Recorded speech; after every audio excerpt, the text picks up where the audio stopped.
हे students, तो अब हम अपनी पोएम ज्योग्राफी लेसन को अच्छे से समझ चुके हैं। तो आइए फिर शुरू करते हैं इसकी बैक एक्सरसाइज में जो क्वेश्चंस गिवन हैं उन्हें सॉल्व करने के साथ।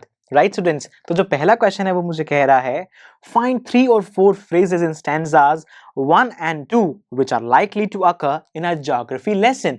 यानी कि जो स्टैंजाज 1 और 2 थे इस पोएम के, उनमें से कुछ ऐसे सेंटेंसेस मुझे या फिर ऐसे कुछ फ्रेजेस चूज करके बताने हैं जो कि एक ज्योग्राफी लेसन में आ सकते हैं। सो अगर मैं यहाँ पर अपने फर्स्ट और सेकंड स्टैंजा को ध्यान से ऑब्जर्व करूं तो मुझे जो फ्रेजेस यहाँ दिख रहे हैं, सबसे पहला फ्रेज मेरे दिमाग में आ रहा है वो है the city had developed the way it had.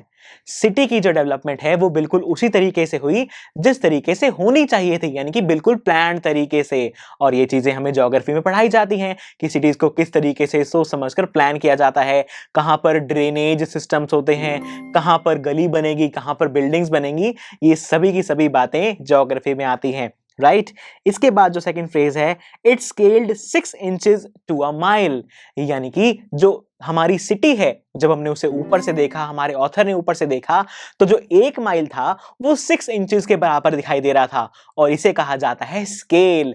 और स्केल की बात करते हैं हम मैप्स में। मैप्स में बताया जाता है कि अगर आप मैप के ऊपर 2 सेंटीमीटर ऑब्जर्व कर रहे हैं तो एक्चुअली वो 20 किलोमीटर्स या 200 किलोमीटर्स के बराबर है। ये सब बातें बताई जाती हैं मैप्स में, और मैप्स होते हैं हमारे ज्योग्राफी में, यानी कि ये सेंटेंस भी ज्योग्राफी लेसन में हो सकता है। इसके बाद जो अगला हमारा फ्रेज है वो मुझे दिख रहा है सिटीज वेयर द रिवर्स रैन, जहां ऐसी सिटीज जहां पर नदियां बहती थी, और ये बातें भी हमारी ज्योग्राफी में आती हैं। द वैलीज वर पॉपुलेटेड, हम वैलीज के बारे में, माउंटेन्स के बारे में सब कुछ जानते हैं अपने ज्योग्राफी के अंदर ही। यानी कि ये कुछ ऐसे 4 फ्रेजेस हैं जिन्हें आप किसी ज्योग्राफी लेसन में भी पा सकते हैं, किसी ज्योग्राफी के चैप्टर में भी पा सकते हैं। सो स्टूडेंट्स, इसी के साथ हमने अपना फर्स्ट क्वेश्चन डिस्कस कर लिया है। तो चलिए फिर अब मैं मिलता हूं आपसे नेक्स्ट लेक्चर में।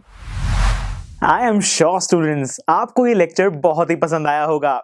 तो अगर आप अपने हर कंसेप्ट को इतने ही मजेदार और इंटरेस्टिंग तरीके से क्लियर करना चाहते हैं तो डाउनलोड कीजिए हमारी PuStack ऐप, जहां पर आपके लिए और भी बहुत सारे ऑप्शंस अवेलेबल हैं, जैसे कि sample papers, back exercise solutions, written answers and much more. So what are you waiting for? Download the app now.